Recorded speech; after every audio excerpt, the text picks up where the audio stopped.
was incredible, even though you embarrassed me up at the front of the room. Questions from the advisors? Mr. Fraser, very impressive, very impressive. I'm curious as to something that has taken the year of your life to be able to put together and culminate in what we saw here today. Taking that time to prepare yourself for doing what you did today, which again, very impressive. What do you take forward in life? What lesson did you learn above and beyond just the ideas that you displayed today? What have you learned that you'd like to just keep with you and take you forward? Well, the magic tricks, they really boosted my confidence when I was doing them up there, because I was kind of stressful. But also, magic tricks are really cool when you're dealing with, like, say, kids or something, or you're dealing with a new group of friends. As Paul stated, that it gains trust between two people, and like you feel more, you feel better friends with them, or you feel, yeah, it gains trust. That's basically what I wanted to say. Thank you.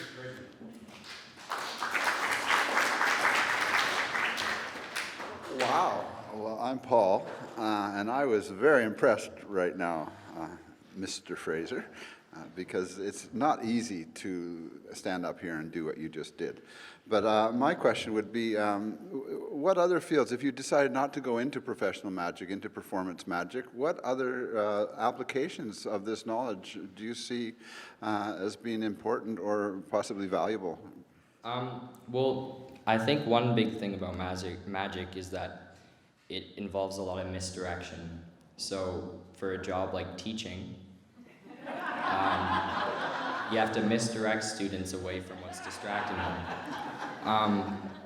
Also, as what John does is therapeutic work, and you know, just any job such as advertising, sales, where you really want to misdirect someone's attention to what's important, is what this can be applied for.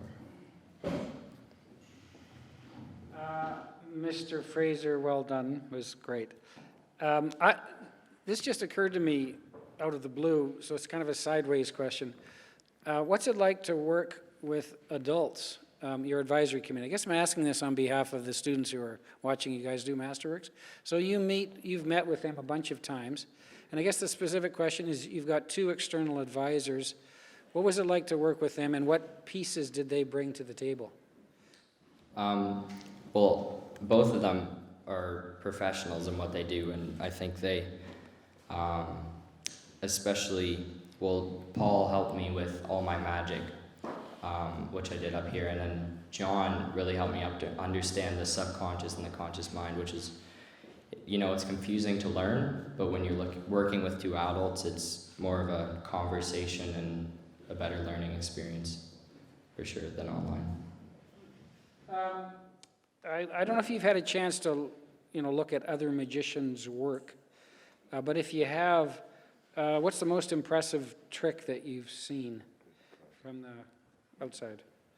Well, after doing this presentation, no tricks are really impressive, but definitely before, I watched a lot of David Blaine, and you know, his tricks are amazing. You know, all the sleight of hand involved, all the misdirection that he does, it's astonishing to me what he can do. What's one example of a thing that he does that's bizarre? He does a card trick where, well, one of them is he asks someone to think of a card, and then he'll just tell them the card that they were thinking of. And then another one is he gets them to pick a card, and then they'll find it in an orange. In an orange? Yeah. Within their own house. Kind of scary, but impressive. You guys have any others? Get one more? Yeah. All right, Mr. Fraser. I mean, a lot of us have seen YouTube, some contemporary magicians, but how far back does magic go? I mean, it seems it didn't just start today. It's had a long history, and presumably. So could you just give us sort of an idea of how old presentation performance magic really is? Well, The earliest that I've found was actually 2600 BC, where a illusionist, like a king, took his, he was an illusionist or something, and they took him in and he put an animal back together after being dead. And this, I feel like this is like, it uses the same principles or same techniques as the sawing the woman in half trick, which is really cool because that one's still a huge one today. And as far as modern magic goes, I think that David Blaine has really given modern magic so much, because his YouTube and all of his street magic has really changed the way that magicians look at magic. It's really cool. Mr. Fraser, well done. I have a few questions. You are quite a showman, and I was very impressed. I think it's called the patter. Is that what it's called? The patter that goes along with the trick. Did you have that totally rehearsed, or were you flying off the cuff? I had it rehearsed, and then if you say something that I don't think you're gonna say, then I have to change it. But you didn't have to change anything because I guessed all the wrong numbers of balls. Thank you. No problem. Glad I could play into that. Mr. Fraser, in your paper, you talked about a secret society of magicians. Yes. Can you talk about that a little bit? It was quite intriguing. So the Magic Circle is the secret society, and they were formed in somewhere in the 1900s. I forget, but they were. It's a group of people that have come together, and they talk and share everything they have about magic. So they'll share their tricks, what they do, sleight of hand. Yeah, it's pretty cool to see all magicians coming together to really help each other and learn from each other. Those are some of their tricks. Does that exist today? Will you ever find out how the card gets in the orange? I know how the card gets in the orange because I looked it up, but... So is that information on YouTube? How do Yeah. you find that stuff out? It's all on YouTube. Like, I would just search through for hours, just looking at how to put a card in an orange. Good times. Questions from the floor. What made you want to do the project on magic?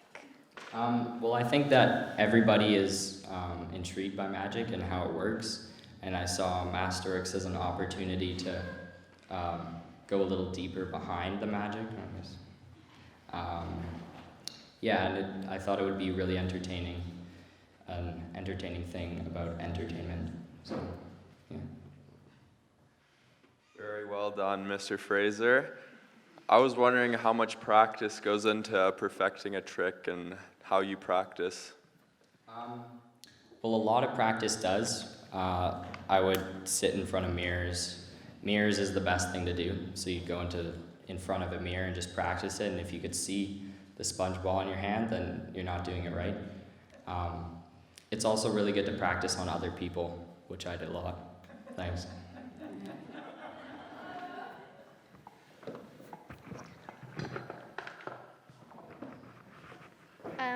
On a scale of 1 to 10, how fun was doing this presentation? I don't know. Probably like a 9.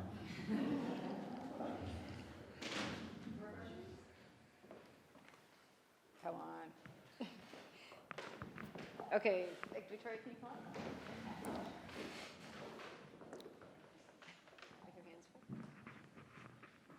Fantastic job, Mr. Fraser. I'm just so impressed. I was there at the beginning, and when you were just, shown the tricks, and you had just been practicing, and yeah, I'm blown away. I know that Jen, asked the question afterwards and said, did you practice this pattern? And she seemed genuine in her awe. But I know a magician's helper is often in on the trick. And I could see Mr. Baker's face when he realized the toilet paper, and that's how, when we did that trick originally, how we kind of felt. But Jen and your kind of back and forth there, it just seems so perfect. Be honest now, was she in on it? She wasn't, but I guess that's just the way it goes. Worked out. I was wondering if you could also talk a little bit more about, you said sales, the application in sales or in marketing or things like that, how that works for the mind or how they use some of the tricks. Well, it's not necessarily the tricks that they use, but it's more directing your attention. So say if you're trying to make a sales pitch, directing their attention to what's important about what you're going to give them, I think is the main thing that it does for sales. Great, thank you. Wonderful job again. Mr. Fraser, that was so interesting. I love the science side of it and the psychology, of course. Could you talk a little bit about other applications? I know you said that both your advisors are professionals and use this for therapeutic reasons. Can you talk a little bit about magic beyond entertaining? Well, as I said, teaching is a big one. Just anything. Yeah, I got to learn some of those tricks. Yeah. But it's also just anything that, like I said, anything that involves you to misdirect or take someone's attention to what's important about what you're doing, or even what you want them to learn or what you want to teach them, I think is the main, how it can be applied to other things, whether it be teaching, advertising, sales, or therapeutic. It's all. I think being in hospitals is a really brilliant use of magic, right? Yeah. That's great. Thank you. Oh, yeah. I've seen you do a lot of tricks over the last 10 months. I'm just a little curious as to what trick you enjoy performing the most. I mean, I've seen you do card tricks and the sponge balls and all that, and why you like doing these tricks. Well, card tricks are more, I like doing card tricks because a lot of them are set up, and you can just set the deck up before you do it, and no sleight of hand involved. But probably the sponge balls, just because it's so, when those two balls pop up, it's so like, whoa.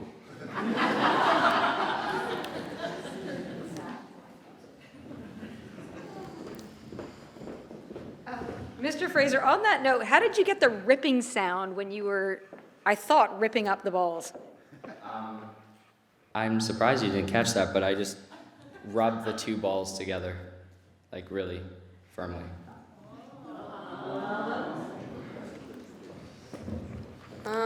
How do they do that magic trick when they put someone in a box and then they cut them in half and then remove? The most common use for that is the assistant will get into the box, and I hope I'm not ruining anything right now, but they'll have fake legs coming out one side, and the magician will tuck their body, because the box looks pretty small, but like a lot of assistants are really small as well. So they'll tuck their legs up to the upper half, and then when it's cut in half, they just move that away. But the magician or the assistant is only in one side of it. So.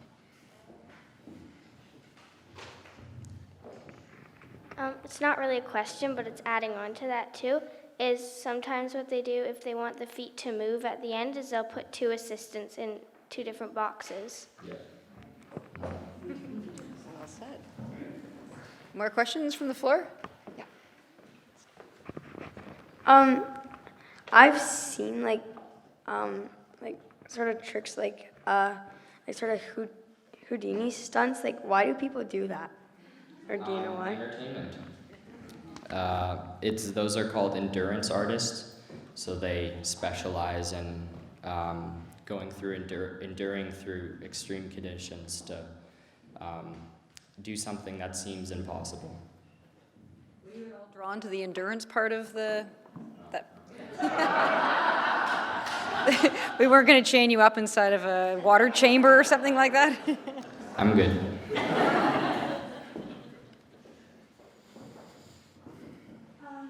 What's your favorite part about doing a magic trick? Because I know mine would be seeing the reaction.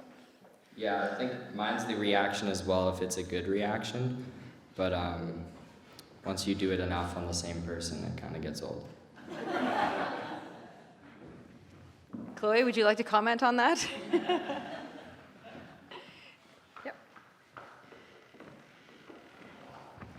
Well done, Mr. Fraser. I'm thinking of a number right now, and I was just wondering if you know what that number is. 7. Can you tell us how that works? Do you know? I have no idea how that works. We're connected. Yeah.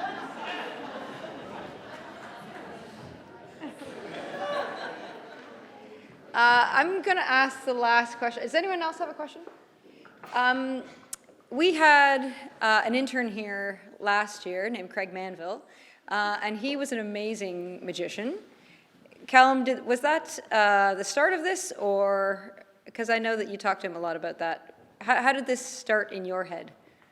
Well, over the summer, I was just wanted to learn how to shuffle a deck of cards. So I did that, and then I got into like all the movement of cards and how you can do tricks with cards, and I thought that was really cool. And then Masterworks came along, and I thought it would be a good idea to go look really far behind that and see what's actually going on with your brain. There was a coffee house last year where Craig pulled a card out of Ted's pocket. Do you remember that? And I'm thinking there's a lot of stuff going on there that you've shown us today, which is impressive. I have just one more question. Were you worried about, or are you ever worried about when it bombs? So we were at science fair. Who here was at science fair with me? And there was a guy doing magic, and he was really not very good at all. It was, and you could just feel it in the room. It was like he'd finish the trick.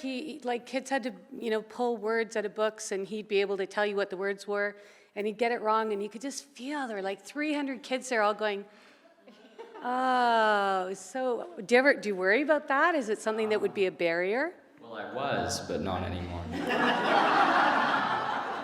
guess maybe that's the trick, is it feeds, being successful might feed you to do more, right? More, yeah, for sure. Excellent, cool. Well, I would love you to do more magic. In fact, I was hoping for a magic club this year. But maybe next year you can come back and awe us with that. That, ladies and gentlemen, ends the question period. So we'd like to give you a big round of applause, and we'll be back to that.